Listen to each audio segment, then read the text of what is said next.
So I'm gonna give you guys a prescription. It's called Mountain of Fire Ministries in Nigeria. You're gonna need to find your way there. Go on the mountain. Go on the top. mountain, child. For instance, my father was a chronic smoker. He could smoke a pack of cigarettes in a day. And familial spirits have a tendency to look at how to repeat patterns in your family. Hello there, and welcome back to our podcast. You are on the Tribe of Marketplace Ministers, and we are your hosts. I'm Amy, and this is Damola Adelakun. Awesome. So this week we're going to be exploring a topic that we actually started to get into, I think, a couple of episodes ago. But what happened was we recorded the entire thing and lost the last portion of it where we got into premarital deliverance. So we started to do a video on premarital healing, exploring pillars of premarital healing like counseling, therapy, and the last one was deliverance, which is where the footage got lost. So we're doing that again right now, and then we're going to hopefully dive into the topic of deliverance and why it's necessary, in some cases, right, before getting married. And so I'm going to have Damola start us off. There are some people who think that once you give your life to Christ and you're a new creature, there's nothing like deliverance. There's no need for that. All of that is just extra stuff. And there obviously are the people who truly believe that deliverance can be necessary in some situations. Now, I know that you believe in deliverance being necessary. So I want to hear your thoughts on why you think that. Deliverance is, first of all, absolutely necessary in the context of marriage before you get into marriage. For various reasons. For various reasons. The first reason being the fact that your being born again saved your soul, your spirit rather. Your soul is being saved. Your soul had been through a few different things. Been through a lot. Been through a lot. You could have dated exes. You could have certain behaviors, certain tendencies. Issues from your past, traumas that you may have, dealt with, which we talked about in therapy and all of that. There are so many things that, you could have been through or could be going through that will be unfair to bring to your spouse, your new spouse, who wants to start a new life with you. Sometimes even your kids. Exactly. Who wants to start a new life with you. Besides that, you have the issues of generational curses that may have plagued your grandparents, your grandfather, your grandmother, your father, your mother. You have to be a very diligent student of your life to know where your father, your mother failed, or what, if for instance you came from a broken home, what could have caused things like that. I believe that so many marriages in America, for instance, and probably in some African countries, fail and America has a very high divorce rate because people don't go through premarital deliverance. They don't understand the concept of it. And that's why we see so many marriages breaking down within the first, 7 years or so, is what statistics say. But it's a very, very serious thing. In a country like Nigeria, Ghana, for instance, where you have certain economical factors that affect, you as well, coupled with the fact that you are a new couple, all kinds of family interference is also, coming into the picture. You absolutely need to clean yourself up and be single enough to cleave to your spouse. Yes, the man is the one who leaves father and mother and cleaves to his wife, but the woman too has some cleaving to do. And if she doesn't leave entirely her family, it can also cause some major problems. That's what spells out the need for deliverance. Deliverance is not just a thing that you see yourself on the floor rolling and screaming. It's not all that deliverance all the way, but you could have deliverance in the context of just coming to a realization through prayer and meditation and just speaking to mentors, people that know the pathway you're about to walk in, because they say marriage is where you get a certificate before you begin to learn a person.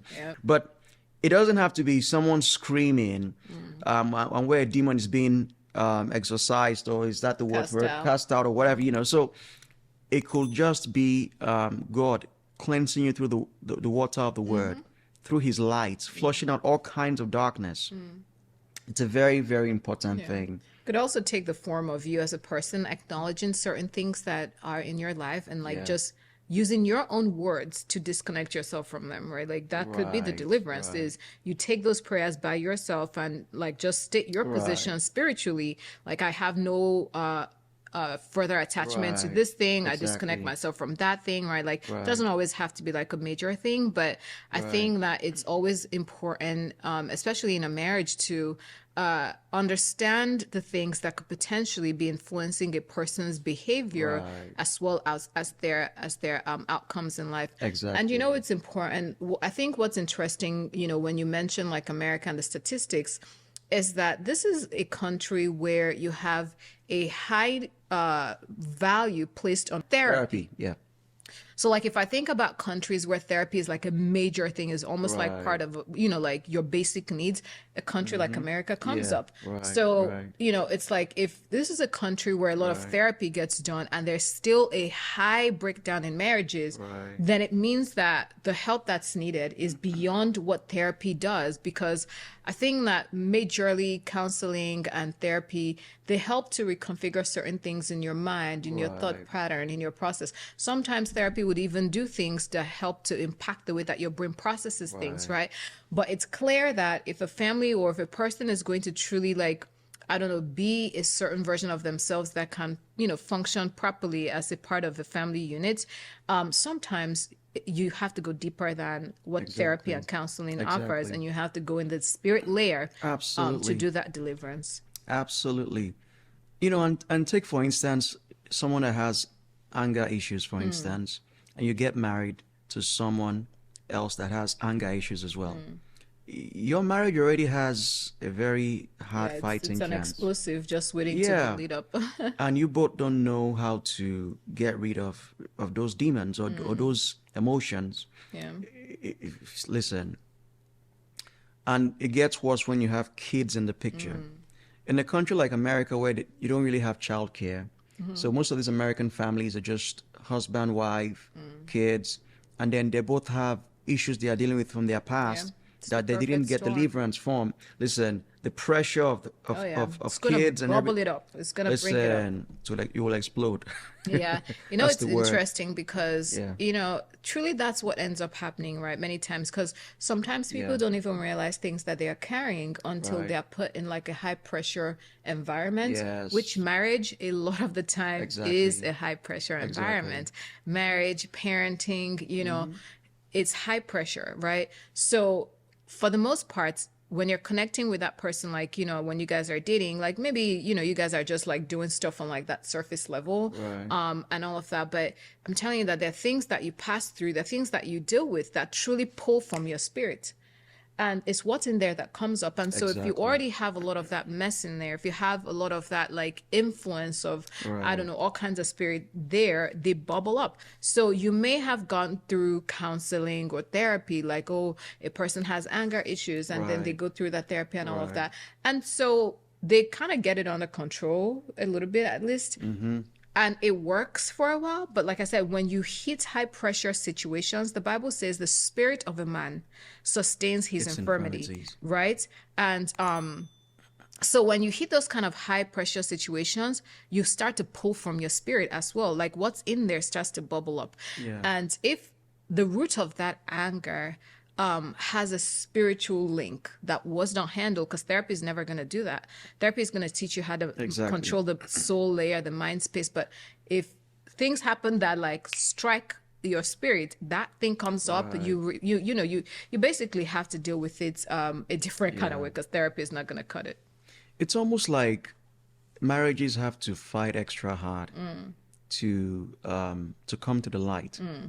And if you don't have Christ, you know, in the center of your mind, and you did not grow up in that traditional mindset Kind of setting environment. where you know you have to stay with your spouse. Listen, many marriages are suffering Oh yeah. because of lack of deliverance. Yep. And in my opinion, I think there are at least four main areas: behavioral patterns or issues like anger, unforgiveness, for instance, is one. Then you have soul ties. then you have generational curses, then you have familial spirits that may have been following you to try to repeat patterns in your family. So these are very serious issues that you truly need deliverance from, Yeah. and will put pressure, serious pressure on the marriage if you don't get deliverance for them.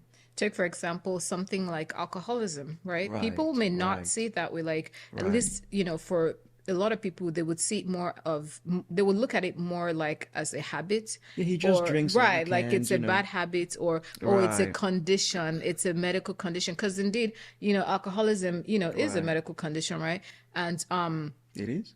oh yeah, it is. Apparently, there's people who, I guess, the makeup of their brain predisposes them to that science. That science giving an explanation for something that originates from the spirit. Spirit. So that's what I'm trying to talk about here. So like a person could get counseled and get therapy for how to handle situations of this and that, but there could be things that hits that man or that woman that turns them to the bottle. And if you research, if you look in their family line, you will probably find that there was a parent that was given to the bottle. So you'll find that maybe that person maybe saw their parent drinking and grew up, saying, I would never drink in my life, because they're just really upset at how their parent handled things and how their parent raised them. And now here they are, how many years later, in their own family, and a huge crisis has hit their home, and the only way they know to respond is the bottle. So that's why we talk about deliverance, because those things are familial spirits that trail a bloodline to continue a pattern of Absolutely. behavior in order to achieve a certain outcome. Yeah. So when you don't address those things through deliverance, and you try to get by with just like counseling, it's like, why would you put a band-aid when what you need is like a whole surgery to fix something? You know what I'm saying? So sometimes, right, for some situations, the counseling or the therapy is a band-aid. Right. And many times what you need is surgery. Like you need to go deep and address the issue and close it up, neatly. Right. So yeah. Now, let me say this. Getting deliverance is one thing. Staying delivered is more important. Actually, probably more important than even being delivered, because if you don't know how to stay delivered, you may find yourself back in that hole. Likely in a worse position. Yeah, Those demons won't make it easy the And second time. I'll use myself as an example. For instance, my father was a chronic smoker. He could smoke a pack of cigarettes in a day. And familial spirits have a tendency to look at how to repeat patterns in your family. Now, for me, I've never smoked a stick in my life. I tried Cuban cigars when my wife laughed me to scorn. But I don't care for cigarettes, but I have to consciously look, okay, is there anything taking a habit in my life? For one time, I got addicted to those teas. And I would drink this tea every evening. And my daughter would be like, Daddy, it's time for tea. I'm like, oh my I have a story God. to tell about this tea, but that's for another day. So familial spirits look for a pattern. It may not be cigarettes for you, it may be something else for somebody else. But they try to help you repeat the sins of the father and keep you in that, anything that will make you come back to where your father was or should have escaped It's the from. same kind of limitations on you as, it That's what I achieved with mean the by previous keeping your generation. deliverance. So you don't only get delivered, you want to stay delivered, and you must always check your lifestyles. God only wants to have you. He wants nothing else to have you, just him. You need to be that person, that's that place that he can fully occupy through priesthood, that he can wear you and do his bidding in marketplace ministry. So let's talk about a situation where this couple has already gotten married and they didn't do deliverance. And maybe now they're starting to get closer to God and they're now realizing things in their family, right? Like maybe they realize that someone in their family used to be, I don't know, like a chief priest in the village, or somebody finds out that, or they're just now noticing that, all of the women in their bloodline did not stay married. And now they're in a situation where even their marriage is being threatened. How do they go about it? Like, is there still room for deliverance to tackle it? Or are we now in a position where the strategy to get, around that is different, How do we handle that? So I'm going to give you guys a prescription. It's called Mountain of Fire Ministries in Nigeria. You're going to find your way there. Go on the mountain. Go on the mountain, child. But on a more serious note, you can You can self-deliver. It would take a lot of prayer, a lot of fasting. When Jesus Christ said, "This kind goes not out but by prayer and fasting," he did not mean that you're doing that for somebody else only. I've seen where when I was in a fasting season and through my prayers, I've had deliverance myself Oh, from yeah. things. Oh, So yeah. these kinds of demons sometimes go out by 21 days prayer and fasting. Sometimes it's 40 days. Sometimes it's 7 days. But you need to understand that you must do a self-check, an inventory of yourself, and be honest. To thine self be true. I always say that. What issues are you dealing with that does not make you single enough for God and for your spouse? If you can identify those issues on a more serious note, then you need to come before God for mercy. Sometimes you need to plead for mercy because maybe an altar that was set up by a grandmother, a great grandmother, and that person is now late, but The it was altar is set in still motion. alive. It's still alive and speaking. Yeah. You need to exempt yourself by the power of the blood of Jesus. Sometimes it's the mercy of God to break that covenant over your life. Like where you just have a series of people, just single mothers, just in the family. I was speaking to someone yesterday and she said out of 12 girls, only 2 are married with their kids. Like that's serious. So you need to battle and really listen. The kingdom of God suffers violence, and the violent take it Oh, by yes. force. So when you realize that to not be a statistic, you need to be willing to do what it takes in prayer and fasting and consecrating yourself to God. Yeah, many times, and like I've shared before in a King's Hour meeting, it's like it's a staring contest. Right. And you have to be willing to stay there and wear the devil out because he does Right. get worn out, right? Right. But the question is, do we have the strength Right. to stay in there Right. till we wear him out? So that's why you find that many times people want to just go to someone who's going to, like, I don't know, maybe lay hands on them and then they fall on the floor and then everything is fine. And I think that there are some forms of deliverance that will take Absolutely. that ship. I think some even have to take that ship. Like it's yeah. that kind where Yep. like the demons have to run out screaming. Absolutely. But like I said, there are some others that like it just takes you putting yourself in that consecrated life and just in a place where your life is really submitted to God, and it Right. really makes it a hostile environment Right. for those demons to operate. It makes it such that they Absolutely. cannot do what they do, and they just have to leave, right? Yeah. So yeah. So I want to ask this question because I think many people may be able to relate to it more. Because I know we talk about like premarital deliverance and we're like saying, like a couple should go through premarital deliverance. But what happens in a situation where only one person in that couple, in that union, is aware of this reality of deliverance, or even like a believer? So imagine when 2 people get married and like maybe they just didn't know much about God or whatever, and then now one person has given their life to Christ and they're now super like aware spiritually and all of that, but then the other person still it doesn't even care about that stuff. Right.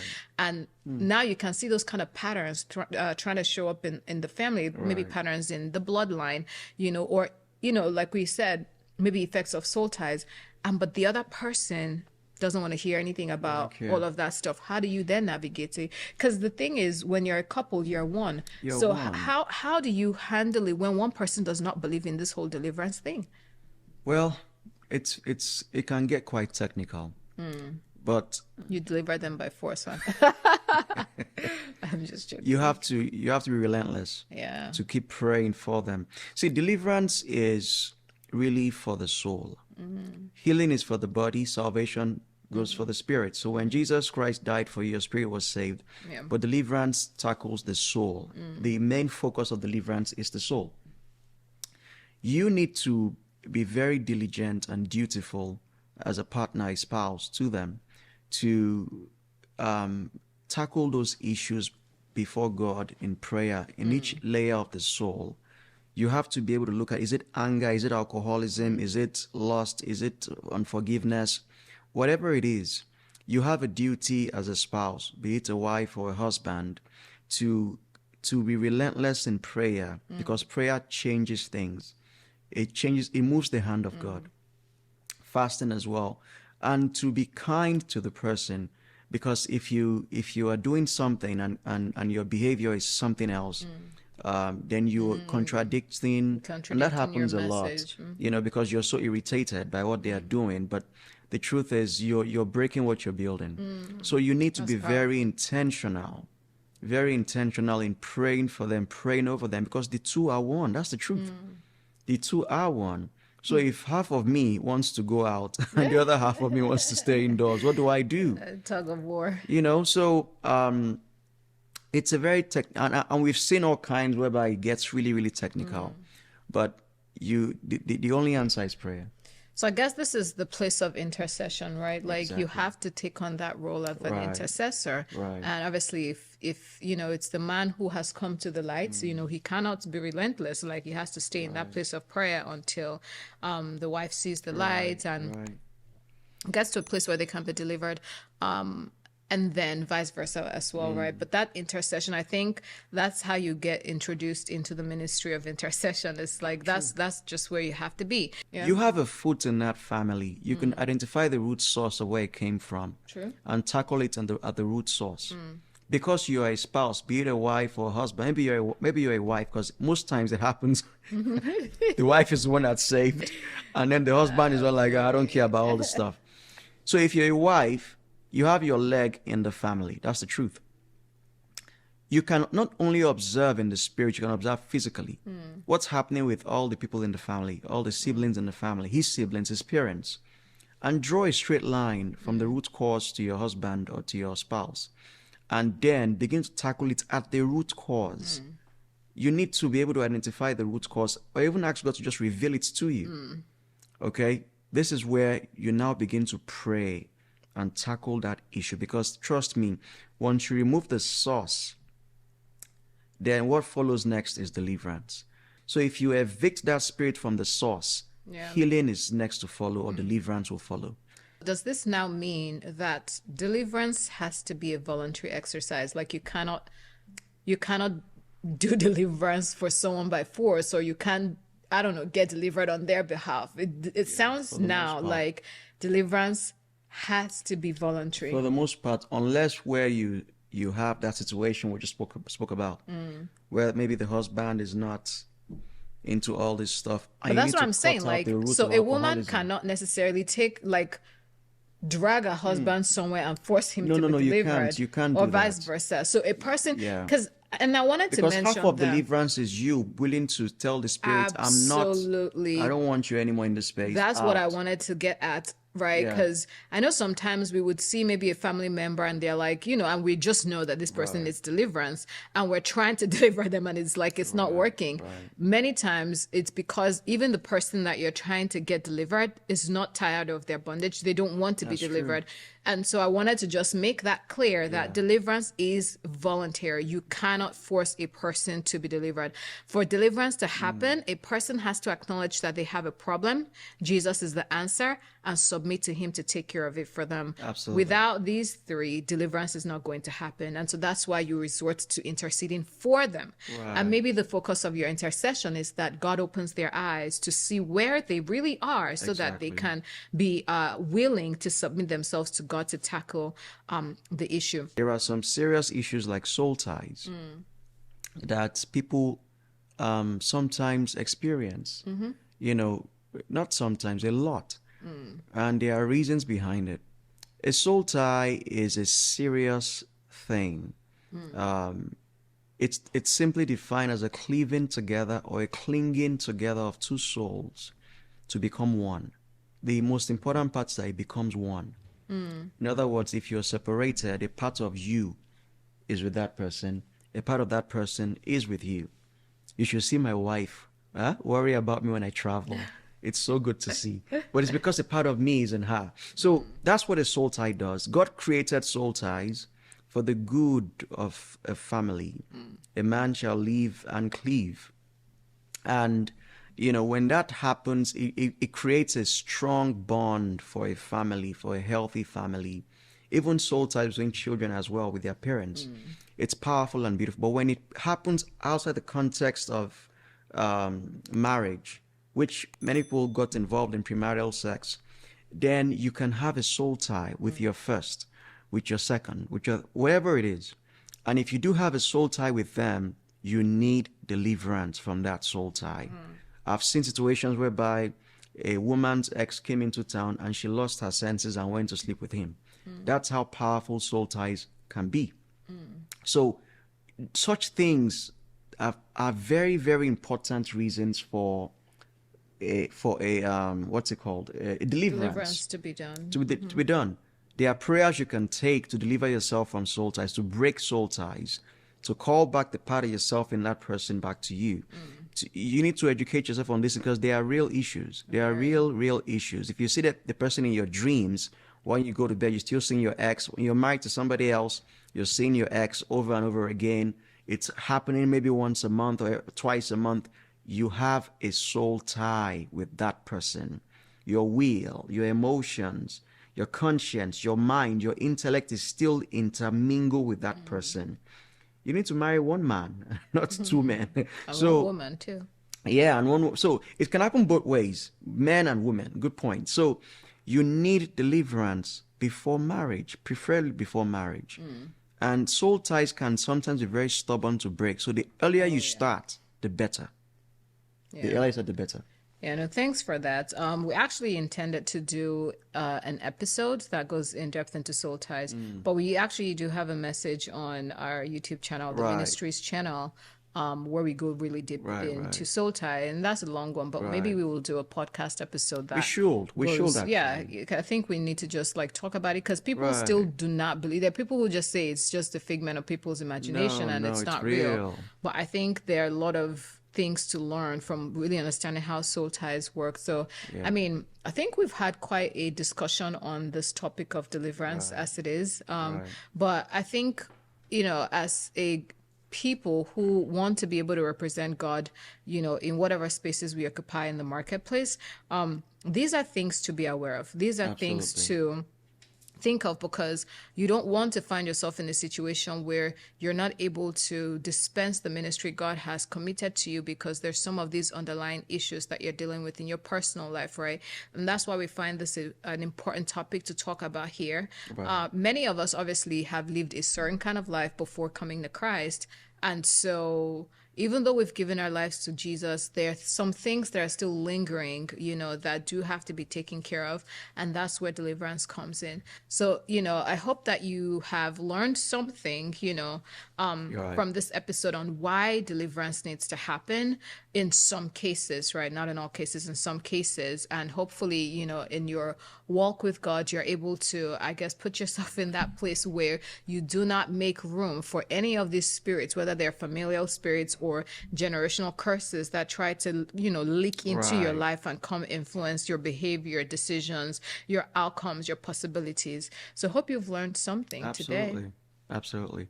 God bless you guys. Thank you for And staying catch with us on us, the and next we'll see episode. you on the next For episode. questions. Yes, leave us questions. And be sure to subscribe to the channel too, by the way, and send the video to someone else you know who does Right. not believe in deliverance, okay? Make their day by sending this video to them. Thank you, God and we'll bless see you. you soon. Bye. Bye.